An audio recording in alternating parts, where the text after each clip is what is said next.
নদিয়ার শান্তিপুরে সাধু বেশে চুরির চাঞ্চল্যকর ঘটনা। নিজেকে মায়াপুর ইস্কনের মহারাজ পরিচয় দিয়ে একাধিক বাড়িতে লুটপাট চালালো এক প্রতারক। গেরুয়া বসন ও গলায় তুলসীর মালা পরে গোপাল দাস মহারাজ সেজে মহিলাদের ভবিষ্যতের ভয় দেখিয়ে চলত বিশ্বাস অর্জন। এরপর বিপদ কাটানোর আছিলায় ঘরে গোপাল পুজোর আয়োজন করত সে, আর পুজোর নাম করে দরজা বন্ধ করে সুযোগ বুঝে আলমারি থেকে নগদ টাকা ও সোনার গয়না নিয়ে চম্পট দিত ওই ভণ্ড সাধু। শান্তিপুরের বেলঘরিয়া এলাকার এই ঘটনায় ব্যাপক চাঞ্চল্য ছড়িয়েছে। ইতিমধ্যেই অভিযোগের ভিত্তিতে অভিযুক্তের সন্ধানে তল্লাশি শুরু করেছে শান্তিপুর থানার পুলিশ। আমাকে নানান কথা বলছে, ভয় দেখানোর কথা। কি ভয়? কি কথা? আমার ছেলের অ্যাক্সিডেন্ট হবে, এ হবে। হাত দেখেছিল? না, হাত দেখেনি।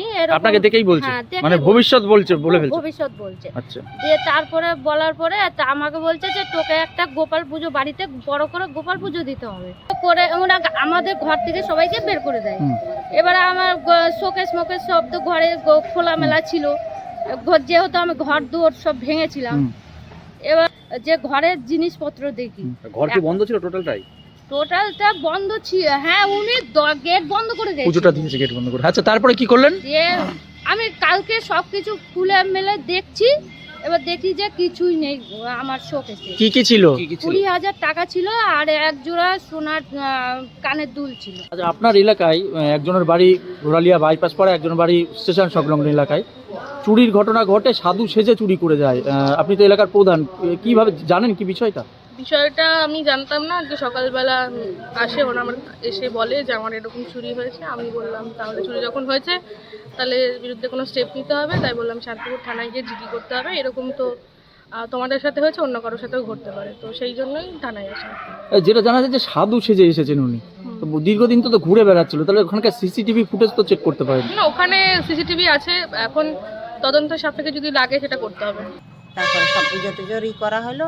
ওই মাঝে মাঝে বলে যে ঘরের থেকে বেরিয়ে যা, আমি ঘরে একটু কী করি নি, তারপর আবার ঢুকবি, আমি ডাকলি। তারপরে সেইভাবে এখন কালকে আমরা ফোন করিয়ে যাচ্ছি, কয়দিন ফোন করিয়ে যাচ্ছি, ফোনে আর পাচ্ছি না। বলেছিল যে ওই সমস্ত ঘটমাট কি দেখি করতে হবে, ওইগুলো বলে দেবো, ফোন করবি।